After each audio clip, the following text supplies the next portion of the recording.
Subscribe करें हमारे YouTube channel को और दबाएं बेल आइकन को ताकि लेटेस्ट अपडेट आपको मिलती रहे। पहला टॉपिक परसेंटेज, ठीक है। मैथ का पहला टॉपिक उठा रहे हैं हम परसेंटेज। परसेंटेज उठाने का मतलब हमारा ये है कि अर्थमेटिक को बेसिकली अगर समझना है, स्टार्ट करना है तो परसेंटेज से ही समझना चाहिए, क्योंकि इसके बाद जो भी चैप्टर आएंगे उसमें कहीं ना कहीं परसेंटेज का यूज होगा ही होगा हर हाल में, ठीक है। इसलिए हम पहले परसेंटेज को उठाते हैं और परसेंटेज को समझने का कोशिश करते हैं। चलिए हम परसेंटेज पढ़ते हैं और ऐसा परसेंटेज पढ़ेंगे जो बेसिक से स्टार्ट करेंगे और लास्ट लेवल तक जाएंगे, अप लेवल तक, जो एसएससी और बैंकिंग का होगा। देरी ना करते हुए मैं परसेंटेज को आपको स्टार्ट करता हूँ। चलिए, परसेंटेज को फ्रैक्शन में कैसे बदलते हैं, ये चीज हमारे बहुत काम में आने वाली है, इसलिए पहले हम इसको आप हेडिंग डालिए, परसेंटेज को फ्रैक्शन में कैसे बदलते हैं। फ्रैक्शन में बदलने के लिए हमको करना क्या रहता है, 1/100 का मल्टीप्लाई करना पड़ता है। जैसे देखिए 50% है, 50% को अगर हमको फ्रैक्शन में बदलना है तो 1/100 का गुणा करना पड़ेगा, तो कितना आ जाएगा हमारे पास 1/2। मतलब कहने का मतलब ये हुआ कि 50% की फ्रैक्शन वैल्यू कितनी होती है, 1/2। उसी तरह से 20% का निकालेंगे, 20% 20 गुणे 1/100 तो कितना आ जाएगा 20×5 100, तो आ जाएगा हमारे पास 1/5, ठीक है। 20% की फ्रैक्शन वैल्यू कितनी आ गई, 1/5। करना कुछ नहीं है, बस परसेंटेज जैसे ही हमारे दिमाग में आएगा, परसेंटेज देखेंगे हम, वैसे ही हमारे दिमाग में आ जाना चाहिए कि 1/100 से गुणा कर देना। 40% का देखिए, 40 गुणे 1/100, ठीक है, कितना आ गया 2/5, ठीक है। उसी तरह से 60% का देखिए, एक चीज और जैसे 20, हमको सब कुछ रटना नहीं है, याद नहीं करना है, बस दिमाग में छोटी मोटी बातें याद रखनी, ताकि क्वेश्चन को सॉल्व करते टाइम ये चीज हमको करना ना पड़े, ये दिमाग में रहे। 50% बराबर 1/2। देखिए 20% की वैल्यू कितनी होती है, 1/5, ठीक है, 1/5। 20% में 2 को गुणा करेंगे कितना आ जाएगा हमारे पास 40%, 40% आ जाएगा, 20 गुणे 2 40। उसी तरह से 2 को गुणा उधर करेंगे, 2 को गुणा इधर भी कर देंगे, तो देखिए 1/5 का 2/5 आ गया। उसी तरह से बताइए 60% का अगर हमको निकालना होगा, 20 तिहाई 60, 1/5 तिहाई कितना आ जाएगा 3/5। 80% निकालना होगा, चलिए 80% निकालना होगा तो हम क्या करेंगे, 80% के लिए 20% की वैल्यू कितनी बताई है हमने, 1/5, 20 चौक 80, तो 4/5। समझ में आ रही बात। चलिए ये हो गया परसेंटेज को फ्रैक्शन में बदलना, और अब हम सीखेंगे फ्रैक्शन को परसेंटेज में बदलना। देखिए किसी भी फ्रैक्शन मतलब क्या है, भिन्न। फ्रैक्शन मतलब क्या होता है, भिन्न। जब भी हम फ्रैक्शन को देखेंगे तो हमको करना क्या है कि देखिए, अब हमको ये आइए, चलिए फ्रैक्शन को परसेंटेज में बदलिए। फ्रैक्शन है हमारे पास 1/2, बेसिक से लेते हैं। 1/2 को हमको परसेंटेज में बदलना है। 1/2 को बदलने के लिए हम क्या करेंगे कि 1/2 को बदलना है तो 1/2 गुणे 100, इसमें डायरेक्ट 100 का मल्टीप्लाई करना है। डायरेक्ट किसका मल्टीप्लाई करना है, 100 का, ठीक है। जब भी हम फ्रैक्शन को परसेंटेज में बदलेंगे तो किसका इंटू करेंगे, 100 का, ठीक है। जैसे देखिए 1/4 करना है, इंटू 100 कर देंगे तो कितना आ जाएगा, 1/4 की वैल्यू कितनी हो जाएगी 25%, ठीक है। ये कितना आ गया था हमारा 50%। 1/5 करके देखिए जरा आप लोग, 1/5 गुणे 100 कितना आ जाएगा 20%, ठीक है। तो ये चीजें हमारे दिमाग में रहनी चाहिए कि फ्रैक्शन को परसेंटेज में कैसे बदलें और परसेंटेज को फ्रैक्शन में कैसे बदलें, ठीक है। जैसे ही हम एग्जाम में हमारा आंसर आया, सपोज दैट 1/5 आ गया, तो 1/5 का परसेंटेज में निकालना है तो कितना हमको मालूम होना चाहिए, 1/5 मतलब 20%। चलिए आप देखिए 1/6 का बताइए, 1/6 गुणे 100 करेंगे तो कितना आ जाएगा 16 सही 2/3%, 16 सही 2/3, ठीक है। चलिए अब देखिए 16 सही 2/3 जो ये हमारा आया, 16 सही 2/3, ये देख रहे हैं कि सारे अभी नॉर्मल फॉर्म में थे, एक बटे के फॉर्म में थे। ये पहला एक ऐसा वर्ड आया हमारे पास मिक्स फ्रैक्शन के रूप में। कैसा आया है, मिक्स फ्रैक्शन के रूप में। मिक्स फ्रैक्शन कैसे, इसको बोलते हैं नेचुरल मिक्स फ्रैक्शन। जब भी हम बात करेंगे, चलिए इधर हम आपको समझाने की कोशिश करते हैं कि कैसे करते हैं मिक्स फ्रैक्शन को सॉल्व कैसे करते हैं। देखिए फ्रैक्शन का घटाना जोड़ना, ये तो आपको आना ही चाहिए। देख कैसे करते हैं कि ये हो गया 16 सही 2/3, ठीक है। 16 सही 2/3 में ये जो 16 लिखा हुआ है इसको बोलते हैं हम नेचुरल, क्या बोलते हैं, नेचुरल नंबर। और ये जो 2/3 है इसको क्या बोलते हैं, फ्रैक्शन, क्या बोलते हैं इसको, फ्रैक्शन, ठीक है। तो ये दोनों मिला के क्या बन जाता है, मिक्स फ्रैक्शन। ये दोनों मिलके क्या बन गया, मिक्स फ्रैक्शन, मिक्स फ्रैक्शन, ठीक है, मिक्स फ्रैक्शन बन गया। मिक्स फ्रैक्शन की कंडीशन होती है दोस्तों, एक बार आप समझ लीजिएगा कि कभी भी आपके एग्जाम में कभी ऐसा लिखा मिल जाए या आपका आंसर आ जाए कि 12 सही 3/2, ये मिक्स फ्रैक्शन नहीं है। क्यों नहीं है, क्योंकि इसका जो डिनोमिनेटर है, हर है, अंश से छोटा है, अंश से छोटा है। और यहाँ पे देखिए डिनोमिनेटर जो है, हर जो है तो बड़ा है, किससे बड़ा है, अंश से। तो हमेशा मिक्स फ्रैक्शन वही कहलाएगी जिसका डिनोमिनेटर बड़ा होगा, जिसका डिनोमिनेटर बड़ा होगा, ठीक है। चलिए अब मिक्स फ्रैक्शन तो हम समझ गए कि इसको मिक्स फ्रैक्शन बोलते हैं। और सॉल्व कैसे करना है मिक्स फ्रैक्शन को, इस चीज को ध्यान रखिए आप लोग। जैसे सपोज कीजिए 100 लिखा, उसमें हमको घटाना है 16 सही 2/3 को, 16 सही 2/3 को घटाना है। चलिए घटाइए। जोड़ने में तो डॉट है कि जोड़ने में कैसे, जोड़ने में 100 में हमको जोड़ना है 16, ये 16 तो जोड़ना ही है, साथ में इसको भी जोड़ना है 2/3 को। इसका मतलब साफ है कि 116 आएगा सही 2/3, ये आ गया, ठीक है। और जब घटाने की बारी आएगी तब कैसे करेंगे हम, घटाने के लिए क्या करना रहता है कि जब भी हमको माइनस करना होगा तो हम क्या करेंगे, देखिए 100 में हमको 16 घटाना है, 16 से बड़ी संख्या घटाना है 16.5 के आसपास, ठीक है। तो हम 16 ना घटा के 17 घटा देंगे, कितना घटा देंगे, +1 करके घटा देंगे, +1 करेंगे तो कितना आएगा 17। और जब 100 में 17 घटा देंगे तो कितना आ जाएगा हमारे पास 83। और इसमें माइनस करेंगे ये, इसमें माइनस करेंगे ये, 3 में 2 माइनस किया, कितना आया 1/3, 83 सही 1/3। मतलब 100 में 16 सही 2/3 घटाने पर आंसर कितना आता है, 83 सही 1/3। चलिए और देख लेते हैं, 100 में से घटाइए आप लोग 8 सही 1/3, इसको घटाइए आप लोग। दूसरा इसको घटाने के लिए कैसे, जैसा हमने बताया है इसमें हमेशा +1 दिमाग में बैठ ले, करना नहीं, सोच लेना है कि ये 8 नहीं लिखा है 9 लिखा है, डायरेक्ट 9 माइनस करेंगे कितना आ जाएगा 91, 3 में 1 गया, कितना आ गया 2/3, ये आपका आंसर। 100 में से 8 सही 1/3 घटाने कितना आ गया 91 सही 2/3। चलिए ये आपका मिक्स फ्रैक्शन आप घटाना सीख गए, जोड़ना सीख गए। चलिए कुछ मोटी मोटी चीजें पर नजर डालते हैं जो आपके एग्जाम पॉइंट ऑफ व्यू से बहुत जरूरी है, उनको देखते हैं। चलिए ताकि हमारी कैलकुलेशन क्या हो, शॉर्ट हो। देखिए अगर हमको माइनस करना है 1 में 2/3 का, 1 में जोड़ना है 5/6 को, कैसे करेंगे, डायरेक्ट हमको मालूम है 3 में से 2 गया, कितना बचा 1/3, आंसर कितना आ जाएगा 1/3। हमको इसको ध्यान नहीं देना है, हमको डायरेक्ट 3 में 2 घटाया 1/3, 6 में 5 जोड़ा कितना आया 11/6, 6 में 5 जोड़ा 11/6। डायरेक्ट हमको इसको ध्यान नहीं देना है। जब भी कभी हमको 1 दिखाई देगा, 1 में घटाना और 1 में जोड़ना, डायरेक्ट नीचे वाली वैल्यू से जो भी यहाँ पे साइन होगा वही चीज कर देंगे। जैसे यहाँ प्लस साइन है, 6 में 5 जोड़ दिया, कितना आया 11, माइनस साइन है 3 में 2 घटा दिया 1 आया, ठीक है। देखिए आपको एग्जाम में परेशान ना होना पड़े उसके लिए हमने क्या किया है कि देखिए साइड में आपको दिखाई दे रहा होगा कि हमने फ्रैक्शन वैल्यू को परसेंटेज में लिख के रखा है और परसेंटेज को फ्रैक्शन वैल्यू में लिख के रखा है। देखिए कैसे, देखिए उसमें लिखा है पहला 1/2, 1/2 बराबर 50%, ठीक है। 1/2 बराबर कितना लिखा है 50%। इसको आप दिमाग में रखेंगे कि 1/2 वैल्यू बराबर कितनी होती है 50%।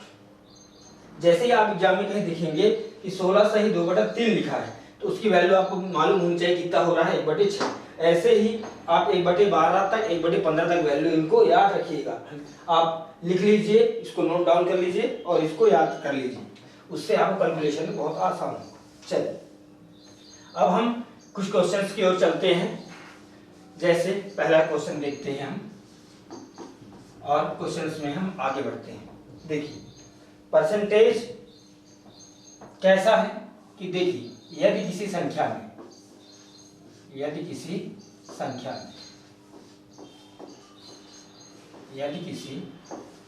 में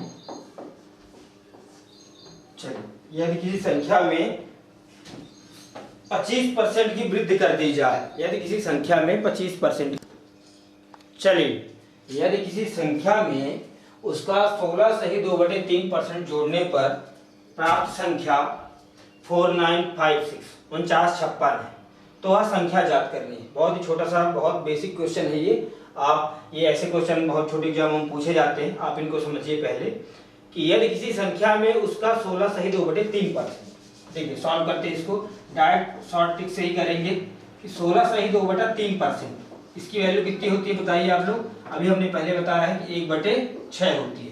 हमेशा ध्यान रखिए जो डिनोमिनेटर होगा, डिनोमिनेटर उसको हम क्या मान लेंगे, मूल संख्या। मूल संख्या मतलब कहने का मतलब ये है कि वह संख्या कितनी थी, 6 थी। 6 का 16 सही 2/3%, 6 का 16 सही 2/3% कितना होता है, 1। ये लिखने का मतलब ये है कि 6 का 16 सही 2/3% बराबर क्या हो गया, 1। तो कहता है कि अगर वह संख्या ये है तो उसमें 16 सही 2/3% को क्या करने पर, जोड़ने पर, जोड़ दिया हमने। इसका 16 सही 2/3% कितना होगा, 6 का 1। तो जोड़ने पर कितना प्राप्त होगा, 6 में 1 जोड़ा तो हमें कितना मिल गया, 7 यूनिट। इसको यूनिट लिखा करिए, ठीक है, यूनिट, 7 यूनिट। 7 यूनिट बराबर किसके है, 4956 के। कहता है जोड़ने पर प्राप्त संख्या 7 यूनिट नहीं है, 4956 है। मतलब 7 यूनिट की वैल्यू कितनी दी रखी है, 4956। 7 सता 49, 7 अठे 56। तो 1 यूनिट की वैल्यू कितनी आ गई हमारे पास, 78। 1 यूनिट कितना आ गया, 78। और संख्या हमने कितनी मान रखी थी, 6 यूनिट। तो आंसर हमारा क्या आ जाएगा, 6 गुणे 78, 8 6 48 की 8, 8 7 56, 56 4 60, 660। वह संख्या कितनी आ गई, 660। एक बात फिर समझ लीजिए, आराम से इसको देख लीजिए कि 16 सही 2/3% की फ्रैक्शन वैल्यू कितनी होती है, 1/6। मूल संख्या किसको मानना है हमेशा ऐसे क्वेश्चनों में, जो नीचे होगा।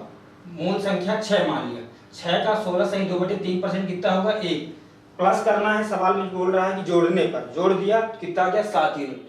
7 यूनिट की वैल्यू दे रखी है 4956, 7 काटा हमने तो क्या आ गया, 1 यूनिट की वैल्यू। हमेशा हमारा टारगेट यही होगा, हमारा मोटिव यही होगा कि हम हमेशा 1 यूनिट की वैल्यू निकालें। हर सवाल में हम 1 यूनिट की वैल्यू निकालें। 1 यूनिट की वैल्यू क्या है, 78। 6 यूनिट की वैल्यू कितनी आ जाएगी, 608। ये हमारा क्या आ गया आंसर। चलिए नेक्स्ट क्वेश्चन की ओर बढ़ते हैं। दूसरा क्वेश्चन है, सेम उसी टाइप से है, थोड़ा सा चेंज किया है हमने कि यदि किसी संख्या को उसके 11 सही 1/9 से, यदि किसी संख्या को उसके 11 सही 1/9 से जोड़ने पर प्राप्त संख्या कितनी है, 900 है। डायरेक्ट हमको समझ जाना चाहिए कि 11 सही 1/9 कह रहा है। 11 सही 1/9 बराबर कितना होता है, ये किसकी फ्रैक्शन वैल्यू, 1/9 की, 1/9 की। मूल संख्या हमने किसको मानना है, नीचे वाले को। तो 9 का 11 सही 1/9% कितना होगा, 1। क्या करना है, जोड़ने पर कितना प्राप्त हो रहा है हमें बताइए, 10 यूनिट। कितना प्राप्त हो रहा है, 9 1 10 यूनिट। 10 यूनिट की वैल्यू कितनी है, 900। कितनी दे रखी है क्वेश्चन में, 900। तो 1 यूनिट की वैल्यू कितनी आ गई, 90। 1 यूनिट की वैल्यू कितनी आ गई, 90। तो 9 यूनिट की वैल्यू कितनी आ जाएगी, 9 9 81। यहाँ पे इंटू करना है, 9 9 81, 810। आंसर आ गया एक लाइन में। समझ में आया ये। चलिए अब हम कुछ टाइप बदलते हैं, एक और टाइप की ओर हम आगे बढ़ते हैं। देखिए इसमें तीसरा क्वेश्चन है, बहुत ही इंपॉर्टेंट और बहुत ही फेवरेट क्वेश्चन है हर सारे आयोग का, चाहे वो एसएससी हो, चाहे बैंकिंग हो, चाहे वो आपका एमपीएसआई हो या एमपी के अदर वनडे एग्जाम जो भी होते हैं, उनमें ऐसे क्वेश्चन आपको जरूर देखने को मिलेंगे कि यदि किसी वृत्त की त्रिज्या 25% बढ़ा दी जाए, कितने परसेंट, 25%। परसेंट आप पढ़ रहे हैं, परसेंट को आप सबसे पहले पकड़ लेंगे। 25% की फ्रैक्शन वैल्यू कितनी होती है, 1/4। अगर किसी वृत्त की त्रिज्या 25% बढ़ा दी जाए, ठीक है, देखिए बढ़ा दी जाए मतलब प्लस कर दी जाए। पहले कितनी थी त्रिज्या उसकी, आर कितनी थी पहले उसकी, 4। अब कितनी हो गई, 5। आर पहले कितना था, 4, अब कितना हो गया, 5। ठीक है, तो देखिए तो उसके क्षेत्रफल में प्रतिशत परिवर्तन ज्ञात करना है।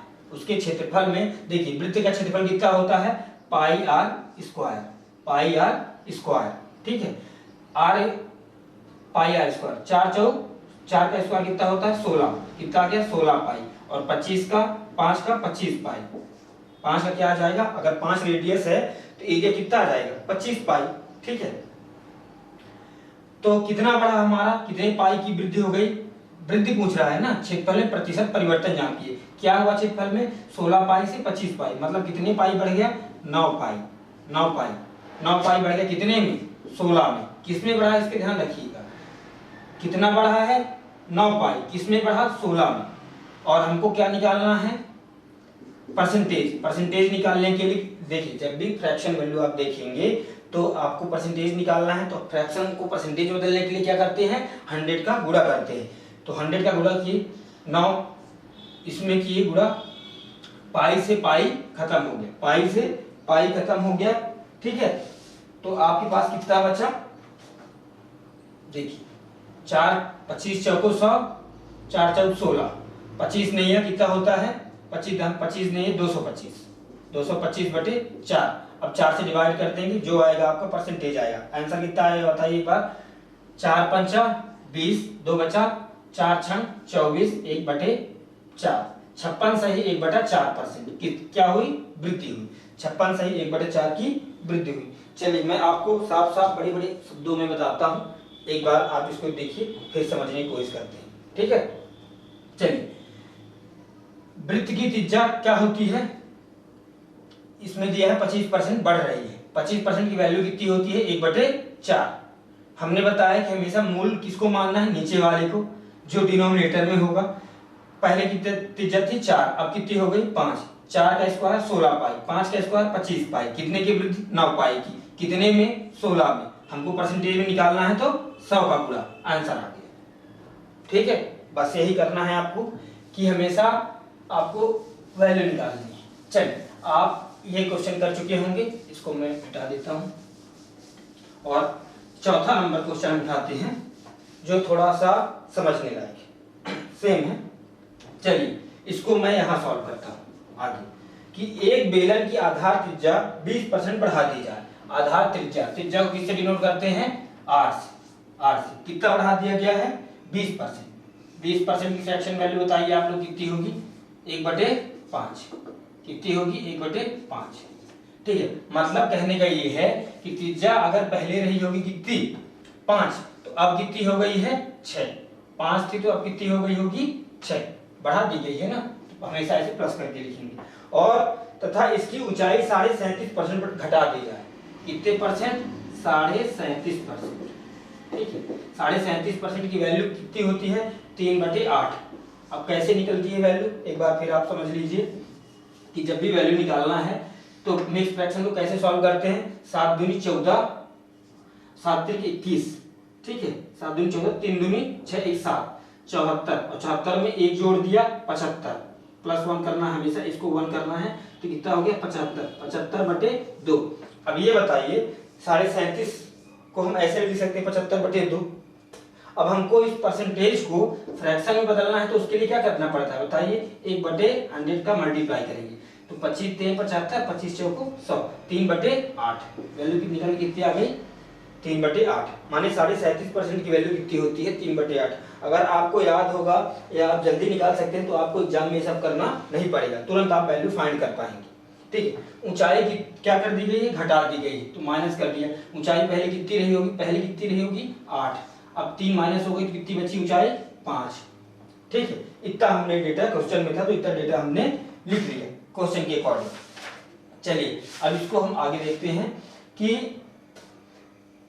पहले अब फॉर्मूला क्या होता है किसका, क्षेत्रफल आयतन का, जो 2D होते हैं जिनमें लंबाई और चौड़ाई होते हैं, सिर्फ 2D का मतलब क्या है जिनमें लंबाई और चौड़ाई 2 डायमेंशनल, तो उसको बोलते हैं 2D, और 3D में क्या है उसका हमेशा क्षेत्रफल निकलता है, 2D का हमेशा क्षेत्रफल निकलता है, 3D मतलब जिसमें लंबाई हो चौड़ाई हो और साथ ही साथ ऊंचाई भी हो, ऊंचाई जिनमें तीनों चीज होंगी उसको क्या बोलते हैं हम, उसका हमेशा वॉल्यूम निकलता है, आयतन निकलता है, 3D का आयतन निकलेगा और 2D का क्षेत्रफल। चलिए इसको हम समझते हैं, तो इसका फार्मूला भी है कि बेलन का जो क्षेत्र आयतन होता है क्या होता है, पाई आर स्क्वायर एच। क्या होता है, पाई आर स्क्वायर एच। क्षेत्रफल क्या होता है, पाई आयतन पाई आर स्क्वायर एच। करीब चलिए करते हैं इसको। अगर आर ये है और हाइट हमको दे रखी है कि हाइट पहले अगर 5 थी तो हाइट कितनी हो गई 8, ठीक है। अगर रेडियस 5 थी, कहता है कि पहले 5 थी और हाइट 8 थी, तो इसका निकालिए हमारा कितना हो जाएगा कि पाई का पाई आ गया, रेडियस का स्क्वायर 5 25 और हाइट का इंटू 25 अट्ठे कितना होता है बताइए आप, 25 चौको 100, 25 दूनी 200, 200 पाई हो गया, ठीक है। और बाद में कितनी हो गई हमारी रेडियस 6 और ये कितना हो गया 5, तो कितना आ जाएगा, डाइट कर दीजिए, 6 पंचे 30 और 3 6 18, 180 पाई। तो आप ये समझ पा रहे होंगे कि ये पाई से पाई तो हर बार कट ही जाता है। कैसे, देखिए 200 पाई था हमारे पास, अब कितना हो रहा है 180 पाई। कितने की कमी, 20 पाई की कमी। कितने की कमी, 20 पाई की कमी। कितने में, 200 पाई में। कितने में, 200 पाई। हमको परसेंटेज में निकालना है तो 100 का होगा, पाई से पाई खत्म और 20 से 20 खत्म, 10 से ये 0 खत्म, तो कितना आ गया 10%। क्या हुआ, घटिया। 10% हमारा जो वॉल्यूम है वो घटा। कैसे, एक बार फिर समझ लेते हैं कि फार्मूला क्या होता है, पाई आर स्क्वायर एच, ठीक है। आर पहले क्या था 5, 5 से कितना हो गया 6, हाइट कितनी थी 8, 8 से कितनी हो गई 5। इसका फार्मूला होता है पाई आर स्क्वायर एच, तो आ गया 200 पाई, ये आ गया 180 पाई। पहले था 200, अब 180। क्या हुआ, 20 पाई की कमी हो गई, किसमें, 200 पाई में। और परसेंटेज में निकालना है तो 100 से गुणा, आंसर कितना आ गया 10%, ठीक है। तो आपको ये समझ में आ रहा होगा कि जहां पे भी कांस्टेंट वैल्यू है, कांस्टेंट वैल्यू का मतलब ये होता है कि जो निर्धारित है, जैसे पाई का मान, पाई कांस्टेंट वैल्यू है। कैसे, क्योंकि आप हर जगह देखते होंगे पाई बराबर होता है 22/7 या 3.14।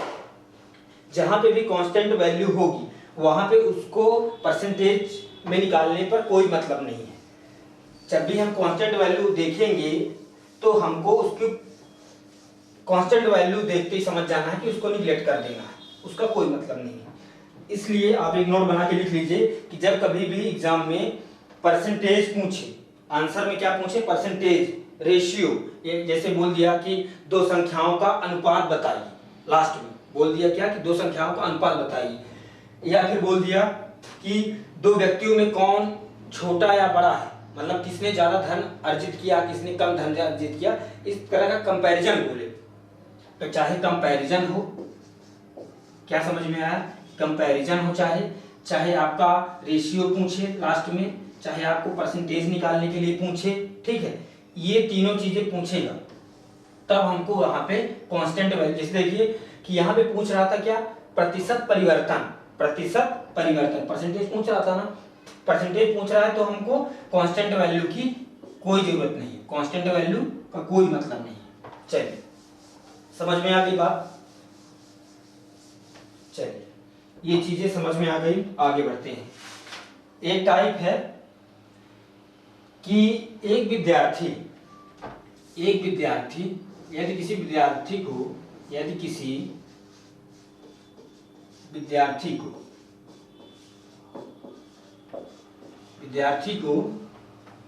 5/3 के स्थान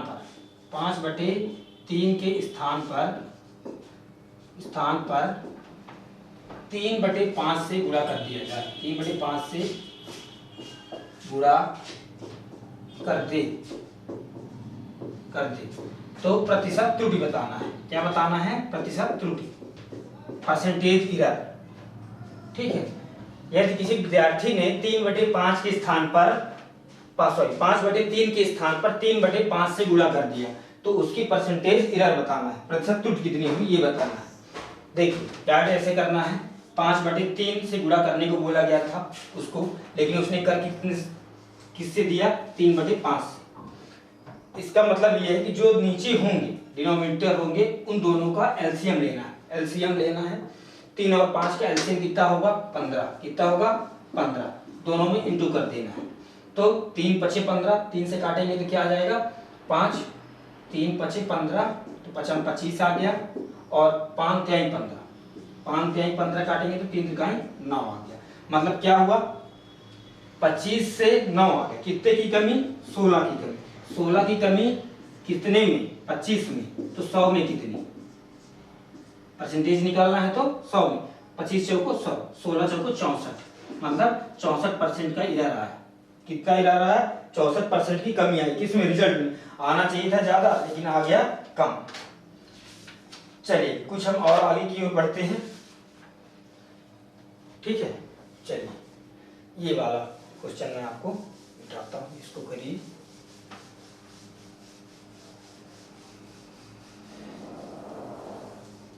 ठीक है कि यदि, चलिए क्वेश्चन डालिए कि यदि x y से, यदि x y से 25% धन अधिक कमाता है, 25% धन अतिरिक्त धन कमाता है, 25% अतिरिक्त धन कमाता है, अतिरिक्त धन कमाता है, कितने परसेंट, 25%। तो अब बताना है कि y x से कितने परसेंट कम धन कमाता है, कम धन कमाता है। देखिए कहता है क्वेश्चन कि यदि x y से 25% अतिरिक्त धन कमाता है, 25% अतिरिक्त धन कमाता है, तो y x से कितने परसेंट कम धन कमाता है। देखिए जब भी कभी भी से लगा हो एग्जाम में, क्या लगा हो क्वेश्चन में, से लगा हो, से लगा हो, जिसका, जिससे, ऐसे वर्ड यूज हो, जिसका, जिससे, ऐसे वर्ड यूज हो, वो हमेशा क्या होगा, नीचे आएगा। नीचे आएगा मतलब जो भी फ्रैक्शन वैल्यू होगी उसका नीचे वाला वर्ड होगा। जैसे देखिए x y से 25% अतिरिक्त धन कमाता है, कितने परसेंट, 25%। 25% की फ्रैक्शन वैल्यू क्या होती है, 1/4। तो जिसके साथ से लगा है वो हमेशा कितना होगा, 4। मेरा कहने का मतलब ये था कि जिसके साथ से, जिसका, जिससे लगा हो वो हमेशा क्या होगा, नीचे वाला।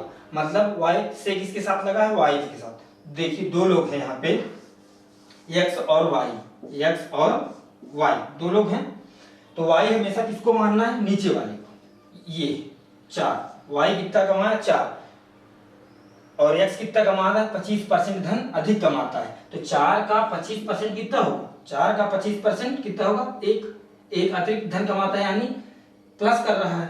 तो 4 में 1 प्लस किया तो कितना आ गया, 5। तो अब बताना है कि y x से, y जो है x से कितना कम धन कमा रहा है, एक कम है, कितना कम है, एक कम है किसमें, 5 में, तो 100 में कितना, एक कम है 5 में तो 100 में कितना, आंसर कितना आ गया आपका, 20%। एक बार और समझ लीजिए कि जिसका, जिससे, ऐसे वर्ड या फिर से ऐसे वर्ड यूज हो तो वो हमेशा किसके साथ जाएगा, नीचे वाले के साथ, डिनोमिनेटर हर के साथ। 4 का 25% एक कितना धन कमाता है, कम, एक कितने में, 5 में, परसेंटेज में निकालना है तो 100 का गुणा, आंसर कितना आ गया, 20%। ठीक है। जैसे देखिए एक इसी चीज को और समझ लीजिए कि देखिए आप लोग क्वेश्चन कि P जो है Q से, P क्वेश्चन लिखिए सेम ऐसा ही कि जो P है, P Q से कितना कमा रहा है, P से Q से क्या है, 6 गुना है। कितना गुना है, 6 गुना है। P Q से 6 गुना है, तो बताइए कि Q P से कितना गुना है, तो बताना है, तो बताइए कि Q P से कितना गुना है, कितना कम है। चलिए यदि P Q से 6 गुना है तो बताइए Q P से कितना कम है। देखिए 6 गुना है मतलब दो लोग हैं, समझ में आ रहा है क्वेश्चन देखते ही, एक आदमी P है और दूसरा कौन है, Q। Q से 6 गुना है, ठीक है। Q से देखिए जिसके साथ से लगा होगा, जैसे यहाँ पे देखिए P अगर 6 है, Q 1 है, तो Q कितना कम है, कितने गुना कम है, 6 गुना कम है, ठीक है। P Q से 6 गुना है, P जो है Q से 6 गुना। समझ में आ रहा है यहाँ पे देख के ही कि जो P है Q से कितने गुना है, यहाँ पे 6 गुना। तो अब आपको बताना है कि जो Q है P से कितना कम है, कितना कम है आप बताइए। 5 कम है, 5 कम है कितने में, 6 में, तो 100 में कितना, 5 कम है कितने में, 6 में, तो 100 में कितना बताइए। इसको सॉल्व करने का एक तरीका मैं आपको बता देता हूँ। चलिए कभी ऐसा आ जाए 5/6 गुणे 100। देखिए 5/6 गुणे 100 कैसे सॉल्व करेंगे। आपको 5/6 का फ्रैक्शनल परसेंटेज तो मालूम नहीं है, लेकिन आपको ये तो मालूम है ना कि 1/6 कितना होता है। 1/6 इंटू 100, ये यही मतलब हुआ ना कि 5/6, 5 को हमने ले लिखा हूँ। 1/6 की वैल्यू कितनी होती है, 16 सही 2/3%। कितनी होती है, 16 सही 2/3%। अब इसका इंटू इसमें करेंगे, 16 पंचे 80। और ध्यान रखिएगा 5 का इंटू यहाँ भी होता है, 5 दूनी 10, 10/3। और जैसा कि मैंने बताया था हर हमेशा बड़ा होना चाहिए, हर छोटा है तो कितनी बार भाग जाएगा। ये देखिए 16, ये 80 ज्यों का त्यों रहेगा, और आपका 3 त्रिकाई 9, ऐसे प्लस लिखेंगे, और 3 त्रिकाई 9 बचा कितना 1, ये ऐसे भी लिख देंगे। अब इसको ऐड कर देंगे तो आंसर कितना आ जाएगा, 83 सही 1/3। ठीक है, कितना परसेंट कम है, परसेंट लगा लिए कि उससे कितना परसेंट कम है, परसेंट निकालना है 100 से गुणा। ठीक है, चलिए आज का वीडियो यहीं पे बंद क्लोज करते हैं, और आपको आगे ऐसे ही सवाल मिलते जाएंगे, लेवल बढ़ता जाएगा। ठीक है, उसमें आपको एक बहुत फेमस टाइप है जिसमें एग्जाम में पूछते हैं एसएससी बैंकिंग में कि वो इलेक्शन वाले क्वेश्चन जो चुनाव वाले होते हैं वो क्वेश्चन रहेंगे, और आपका वेन डायग्राम पे के बेस जो क्वेश्चन होते हैं वो सारे क्वेश्चन आपको कवर होंगे अगले वीडियो में। सो प्लीज़ आप नेक्स्ट वीडियो के लिए इंतजार करें।